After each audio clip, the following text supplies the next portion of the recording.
Just to give you an update on the incident that occurred here on the 2900 block of Lawrence Street this evening. First off, First Deputy John Stanford, Stanford, for your spellings. All right, just to give you an update on the incident that occurred here on the 2900 block of Lawrence Street this evening.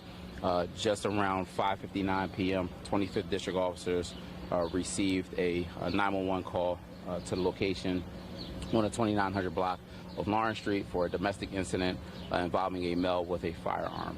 The officers arrived on location. They exit their vehicle and begin to approach the property of which the call came from, at which point in time they began to receive gunfire, take on gunfire from that residence. A male exits the property, continues to fire at the officers. The officers take a tactical retreat between vehicles, parked vehicles that are along the other side of the street. They began to exchange gunfire with this individual. The male then enters the driver's side of the police vehicle, closes the door, what we believe is maybe about to try to take the police vehicle, at which point in time he continues to fire at the officers as they approach the vehicle. The officers continue to discharge. At one point in time, the male exits the vehicle and then goes to the ground. The officers quickly apprehend the male and place the male in another police car, taking the male to the hospital, to Temple Hospital, where he is pronounced at 6:24 p.m. At this point in time, our officer-involved shooting investigation team will be investigating this incident alongside with Internal Affairs, and that's pretty much what we have at this point in time. Male is adult, right? He's a 40-year-old male that I believe resides at that location. And he is the person you guys were looking for that domestic call, right?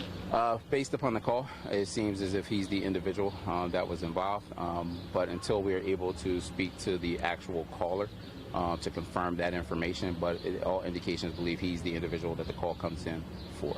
John, were the officers hit at all in their vest at all? Thank God, no. The officers were not struck.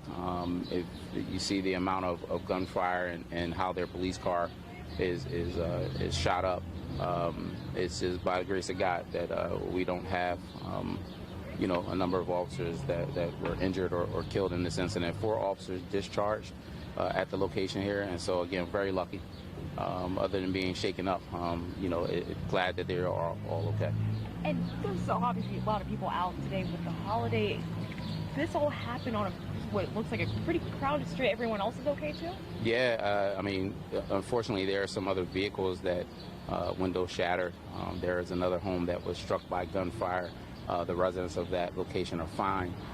But yeah, lucky that no one else was injured as a result. There are kids still out in pools in the middle of the street or, between cars close to the sidewalk. A number of people are out enjoying the holiday, what normally people would do on July 4th. But again, very lucky that no one else was hurt.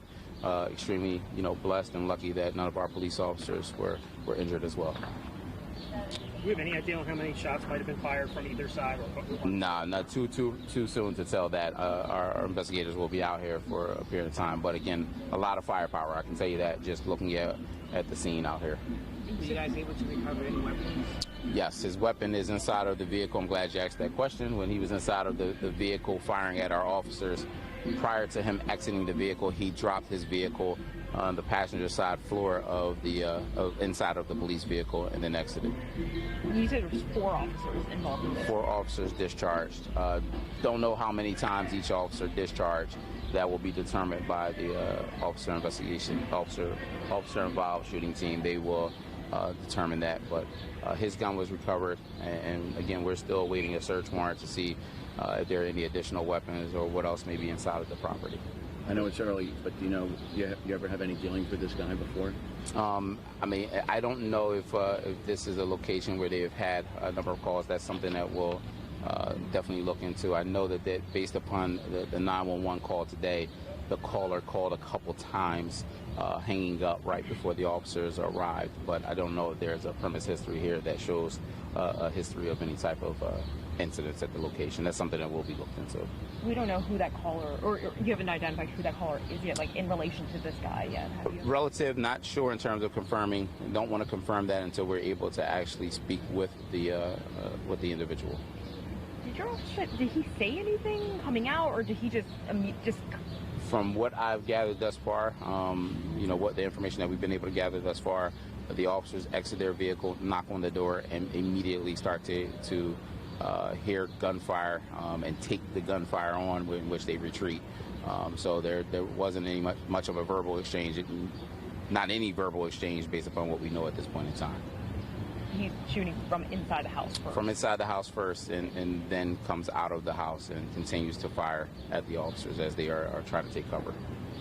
When he's in the vehicle firing, are the ballistic windows able to stop some of that? Is that something that's credited maybe with the officers not getting injured, even though it's coming out of the car, not in the car, which is what they were built for? I will certainly tell you, based upon the ballistic doors and the shields that are in the vehicle, it appears that they, very much so have stopped some of the bullets, the gunfire that was taking place during this exchange. So, yeah, very much effective.